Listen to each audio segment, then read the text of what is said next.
आज तारीख है 7 अगस्त 2026 दिन शुक्रवार। नमस्कार, मैं शिल्पी और स्वागत है आपका हमारे चैनल एमपी खबर पर। खबरों में आगे बढ़ते हुए हम सबसे पहले नजर डालेंगे आज की हेडलाइंस पर, फिर जानेंगे खबरों को विस्तार से। हर शुक्रवार गांव पहुंचेंगे अधिकारी, मौके पर ही सुनेंगे शिकायतें और करेंगे समाधान। शुरू होगा जन विश्वास अभियान। मध्य प्रदेश में कम बारिश से खरीफ फसल पर संकट, कई जिलों में किसानों की बड़ी चिंता। हाईकोर्ट का बड़ा फैसला, संविदा महिला कर्मचारियों को भी मिलेगी चाइल्ड केयर लीव, आदेश नहीं मानने पर 50,000 रूपए का जुर्माना। मुख्यमंत्री मेधावी विद्यार्थी योजना का दायरा बढ़ा, अब MBBS छात्रों की फीस का भी लाभ मिलेगा। देश में हर 6 में से एक बच्चे के अपहरण का मामला, मध्य प्रदेश से NCRB के आंकड़ों ने बढ़ाई चिंता। ग्वालियर में पगारा डैम में पिकनिक मनाने गए युवक की डूबने से मौत, 2 घंटे रेस्क्यू ऑपरेशन के बाद SDRF ने निकाला शव। चलिए खबर को जानते हैं विस्तार से। ग्वालियर के पगारा डैम में पिकनिक मनाने गए युवक की डूबने से मौत, 2 घंटे के रेस्क्यू ऑपरेशन के बाद SDRF ने निकाला शव। मध्य प्रदेश के ग्वालियर जिले में पिकनिक का माहौल उस समय मातम में बदल गया जब पगारा डैम में नहाने के दौरान एक युवक गहरे पानी में डूब गया। बताया जा रहा है कि युवक अपने दोस्तों के साथ पिकनिक मनाने पहुंचा था। नहाते समय अचानक उसका संतुलन बिगड़ गया और वह गहरे पानी में चला गया। साथियों ने उसे बचाने की कोशिश की लेकिन सफलता नहीं मिली। घटना की सूचना मिलते ही SDRF और पुलिस की टीम मौके पर पहुंची और रेस्क्यू अभियान शुरू किया। करीब 2 घंटे की कड़ी मशक्कत के बाद गोताखोरों ने युवक का शव डैम से बाहर निकाला। शव को पोस्टमार्टम के लिए भेज दिया गया है और पुलिस ने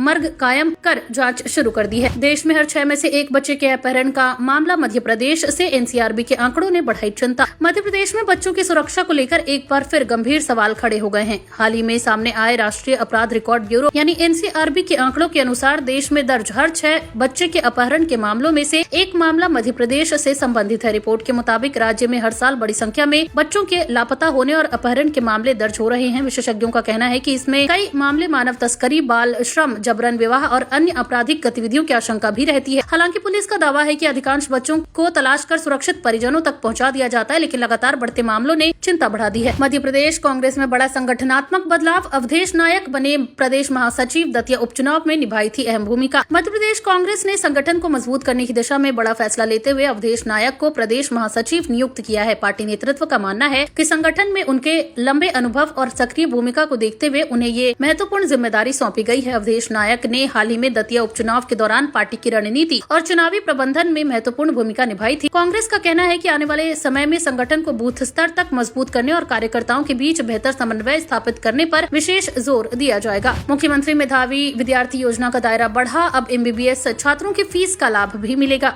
मध्य प्रदेश सरकार ने मेधावी विद्यार्थियों के लिए बड़ी राहत देने वाला फैसला लिया है। मुख्यमंत्री मेधावी विद्यार्थी योजना का दायरा बढ़ाते हुए अब इसे MBBS पाठ्यक्रम तक भी लागू करने का निर्णय लिया गया है। इसके तहत पात्र विद्यार्थियों की मेडिकल शिक्षा की फीस का लाभ भी योजना के माध्यम से उपलब्ध कराया जाएगा। सरकार का कहना है कि इस फैसले का उद्देश्य आर्थिक रूप से कमजोर लेकिन प्रतिभाशाली विद्यार्थियों को उच्च शिक्षा के बेहतर अवसर उपलब्ध कराना है। पहले ये योजना मुख्य रूप से अन्य उच्च शिक्षण संस्थानों के लिए लागू थी, लेकिन अब मेडिकल शिक्षा को भी इसमें शामिल कर लिया गया है। इससे राज्य के हजारों छात्रों को राहत मिलने की उम्मीद है। इंदौर का सर्राफा कारोबारी निकला अंतर्राष्ट्रीय सोना तस्करी गिरोह का मास्टरमाइंड, जांच एजेंसियों ने किए बड़े खुलासे। इंदौर में सोना तस्करी के एक बड़े मामले में जांच एजेंसियों ने चौंकाने वाला खुलासा किया है। जांच के दौरान सामने आया कि इंदौर का एक सर्राफा कारोबारी कथित तौर पर अंतर्राष्ट्रीय सोना तस्करी नेटवर्क का संचालन कर रहा था। अधिकारियों के अनुसार आरोपी विदेशों से अवैध तरीके से सोना मंगाकर उसे स्थानीय बाजार में खपाने की साजिश रचता था। जांच एजेंसियों ने कई महत्वपूर्ण दस्तावेज, इलेक्ट्रॉनिक रिकॉर्ड और अन्य साक्ष्य जुटाए हैं, जिनके आधार पर पूरे नेटवर्क की जांच आगे बढ़ाई जा रही है। मामले में कई अन्य लोगों की भूमिका भी जांच के दायरे में है। अब बालिग महिला या पुरुष के लापता होने पर भी अपहरण की धाराओं में होगी जांच। अब मध्य प्रदेश पुलिस ने जारी किए नए आदेश। मध्य प्रदेश में गुमशुदगी के मामलों की जांच को लेकर बड़ा बदलाव किया गया है। अब यदि कोई बालिग महिला या पुरुष संदिग्ध परिस्थितियों में लापता होता है तो पुलिस केवल गुमशुदगी दर्ज कर मामला बंद नहीं करेगी, बल्कि अपहरण से जुड़ी धाराओं को ध्यान में रखते हुए भी जांच शुरू करेगी। नए निर्देशों का उद्देश्य ऐसे मामलों में शुरुआती स्तर पर ही गंभीरता से जांच करना और लापता व्यक्ति का जल्द पता लगाना है। पुलिस मुख्यालय ने सभी जिलों को निर्देश दिए हैं कि गुमशुदगी के हर मामले में परिस्थितियों का गहन विश्लेषण किया जाए और यदि किसी भी प्रकार की आशंका हो तो तत्काल अपहरण के एंगल से जांच की जाए। जल संसाधन विभाग में 81 नए कर्मचारियों को मिले नियुक्ति पत्र। मंत्री तुलसी सिलावट बोले, युवाओं को मिलेगा बेहतर अवसर। मध्य प्रदेश के जल संसाधन विभाग में चयनित 81 अभ्यर्थियों को नियुक्ति पत्र वितरित किए गए। भोपाल में आयोजित कार्यक्रम में जल संसाधन मंत्री तुलसी सिलावट ने चयनित उम्मीदवारों को नियुक्ति पत्र सौंपे और उन्हें ईमानदारी तथा जिम्मेदारी के साथ कार्य करने की सलाह दी। मंत्री ने कहा कि राज्य सरकार युवाओं के रोजगार उपलब्ध कराने और विभिन्न विभागों में रिक्त पदों को भरने के लिए लगातार प्रयास कर रही है। उन्होंने कहा कि नए कर्मचारियों अधिकारियों के जुड़ने से विभाग की कार्य क्षमता बढ़ेगी और जल परियोजनाओं के संचालन में भी गति आएगी। कार्यक्रम में विभाग के वरिष्ठ अधिकारी भी मौजूद रहे। वहीं नियुक्ति पाने वाले युवाओं ने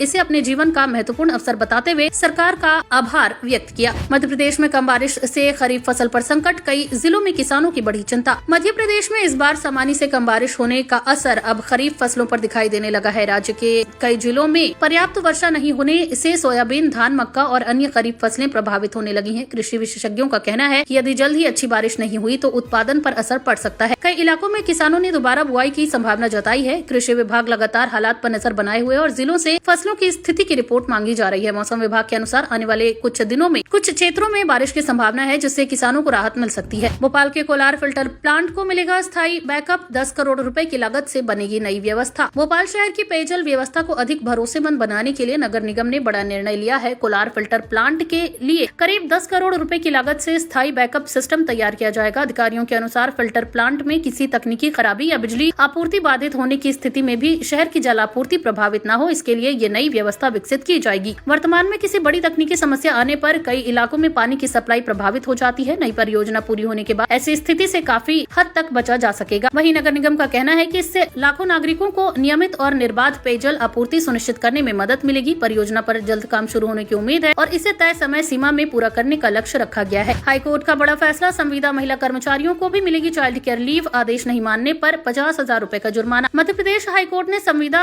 पर कार्यरत महिला कर्मचारियों के अधिकारों को लेकर महत्वपूर्ण फैसला सुनाया है। अदालत ने स्पष्ट किया है कि संविदा महिला कर्मचारी भी चाइल्ड केयर लीव की हकदार है। यदि संबंधित नियम और परिस्थितियां इसकी अनुमति देती हैं, तो कोर्ट ने इस मामले में अनुमति देती है। कोर्ट ने इस मामले में पूर्व आदेश का पालन नहीं करने पर संबंधित अधिकारियों पर 50,000 रुपए का जुर्माना भी लगाया। हाईकोर्ट ने कहा कि संविदा कर्मचारियों के साथ केवल उनके रोजगार के स्वरूप के आधार पर भेदभाव नहीं किया जा सकता। अदालत ने निर्देश दिया कि पात्र महिला कर्मचारियों को नियमानुसार चाइल्ड केयर लीव का लाभ दिया जाए। इस फैसले को प्रदेश के हजारों संविदा महिला कर्मचारियों के लिए बड़ी राहत मानी जा रही है। जबलपुर और आसपास के रूटों पर बस यात्रा होगी महंगी। किराए में 20 से 100% तक बढ़ोतरी लागू। जबलपुर और आसपास के जिलों में सफर करने वाले यात्रियों को अब अधिक किराया चुकाना होगा। क्षेत्रीय परिवहन व्यवस्था के तहत कई प्रमुख रूटों पर बस किराए में 20% से लेकर 100% तक की बढ़ोतरी लागू कर दी गई है। इसका असर रोजाना यात्रा करने वाले नौकरी पेशा लोगों, विद्यार्थियों और ग्रामीण क्षेत्रों से शहर आने वाले यात्रियों पर सबसे अधिक पड़ेगा। बस संचालकों का कहना है कि डीजल की बढ़ती कीमत, वाहन रखरखाव का खर्च और परिचालन लागत बढ़ने के कारण किराया बढ़ाना जरूरी हो गया था। वहीं कई यात्रियों का कहना है कि अचानक हुई बढ़ोतरी से उनके मासिक बजट पर अतिरिक्त बोझ पड़ेगा। परिवहन विभाग के अनुसार संशोधित किराया निर्धारित नियमों के तहत लागू किया गया है और सभी बस ऑपरेटरों को नई दरों का पालन करना होगा। उज्जैन समेत प्रदेश भर में बस किराया बढ़ने से यात्रियों की जेब पर असर, रोजाना सफर करने वालों की बढ़ी चिंता। मध्य प्रदेश में अब बस किराए में हुई बढ़ोतरी का असर अब उज्जैन सहित कई जिलों में दिखाई देने लगा है। नए किराया लागू होने के बाद रोजाना बस से सफर करने वाले हजारों यात्रियों का मासिक खर्च बढ़ जाएगा। विशेष रूप से विद्यार्थी, नौकरी पेशा लोग और छोटे व्यवसायी इस फैसले से अधिक प्रभावित होंगे। परिवहन विभाग का कहना है कि परिचालन लागत, ईंधन की कीमतों और अन्य खर्चों में वृद्धि को देखते हुए किराए में संशोधन किया गया है। दूसरी ओर यात्रियों का कहना है कि लगातार बढ़ती महंगाई के बीच किराया बढ़ने से घरेलू बजट पर अतिरिक्त दबाव पड़ेगा। वहीं कई यात्रियों ने सरकार से किराया वृद्धि पर पुनर्विचार करने की मांग की है। हर शुक्रवार गाँव पहुँचेंगे अधिकारी, मौके पर ही सुनेंगे शिकायतें और करेंगे समाधान। शुरू होगा जन विश्वास अभियान। मध्य प्रदेश सरकार ग्रामीण क्षेत्रों में प्रशासन और आम जनता के बीच सीधा संवाद बढ़ाने के लिए जन विश्वास अभियान शुरू करने जा रही है। इस अभियान के तहत हर शुक्रवार विभिन्न विभागों के अधिकारी गाँवों में पहुँचेंगे और लोगों की समस्याएं सीधे सुनेंगे। अधिकारियों को निर्देश दिए गए हैं कि जहां संभव हो शिकायतों का मौके पर ही समाधान किया जाए। वहीं अभियान का उद्देश्य ग्रामीणों को छोटे छोटे कामों के लिए बार बार सरकारी दफ्तरों के चक्कर लगाने से राहत देना और सरकारी योजनाओं का लाभ समय पर उपलब्ध कराना है। इसके साथ ही अधिकारी गाँवों में चल रही विकास योजनाओं का निरीक्षण भी करेंगे, उनकी प्रगति की समीक्षा करेंगे। राज्य सरकार का कहना है कि इस पहल से प्रशासन की जवाबदेही बढ़ेगी, लोगों का विश्वास मजबूत होगा और ग्रामीण क्षेत्रों में सरकारी सेवाओं की पहुंच पहले से अधिक प्रभावी बनेगी। गैस उपभोक्ताओं के लिए जरूरी खबर, 16 अगस्त तक ई-केवाईसी नहीं कराया तो रुक सकती है एलपीजी सब्सिडी। एलपीजी गैस उपभोक्ताओं के लिए महत्वपूर्ण सूचना है। गैस एजेंसियों ने उपभोक्ताओं से 16 अगस्त तक ई-केवाईसी कराने की अपील की है। अधिकारियों के अनुसार निर्धारित समय सीमा के भीतर ई-केवाईसी पूरा नहीं करने वाले उपभोक्ताओं की एलपीजी सब्सिडी प्रभावित हो सकती है। ई-केवाईसी की प्रक्रिया गैस एजेंसी पर जाकर या निर्धारित डिजिटल माध्यमों से पूरी की जा सकती है। इसके लिए आधार कार्ड और आवश्यक पहचान संबंधी दस्तावेजों का सत्यापन किया जाएगा। गैस एजेंसियों का कहना है कि ये प्रक्रिया वास्तविक लाभार्थियों की पहचान सुनिश्चित करने और सरकारी सब्सिडी व्यवस्था को पारदर्शी बनाने के लिए अनिवार्य की गई है। जिन उपभोक्ताओं ने अभी तक ई-केवाईसी नहीं कराया है उनसे जल्द से जल्द प्रक्रिया पूरी करने की अपील की गई है ताकि भविष्य में गैस सब्सिडी मिलने पर किसी प्रकार की परेशानी न हो। तो ये थी आज के तमाम ताज़ा अपडेट्स। ऐसी और खबरों को जानने के लिए बने रहिए हमारे चैनल एमपी खबर के साथ। धन्यवाद।